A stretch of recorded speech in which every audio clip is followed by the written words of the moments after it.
so guys અમે આવી ગયા છીએ અહીંયા પાછળની બેઠકમાં અને આ છે અમારી શોપ અને ગાઈઝ આ જોઈ શકો છો અહીંયા ફૂડ પેકેટ્સ છે અહીંયા પ્રાચી છે અમે લોકો રેડી થઈને આવી ગયા છે અત્યારે અને અમે અહીંયા શોપમાં આવ્યા છે અને ગાઈઝ તમે જોઈ શકો છો હું અત્યારે અંદર આવી રહી છું ને અહીંયા બહુ બધા ફૂડ પેકેટ્સ છે અને અહીંયા છે ફ્રીજ જેમાં બહુ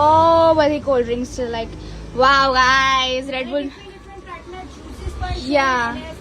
બોટલ્સ બી છે અને હું બોલું છું બસ મારે બોલવું પડ્યું યા અહીંયા ચોકલેટ્સ છે ગાઈઝ ચોકલેટનો ફ્રીજ છે અને આ બહુ જ ફેવરેટ છે પ્રાચીનો તો ભાઈ એને આ વધારે ગમે છે અને પાછળ ટીવી બી છે ગાઈઝ અહીંયા પપ્પા છે આ સાઈડ બિસ્કિટ્સ છે guys you can see and wafers biscuits everything અને અહીંયા પપ્પા છે શાન મેગી પણ છે where is the Maggi Maggi so yeah અને અત્યારે અહીંયા પપ્પા છે પપ્પા તમે આટલી ગરમીમાં અહીંયા કેમ ના બેસી રહ્યા છો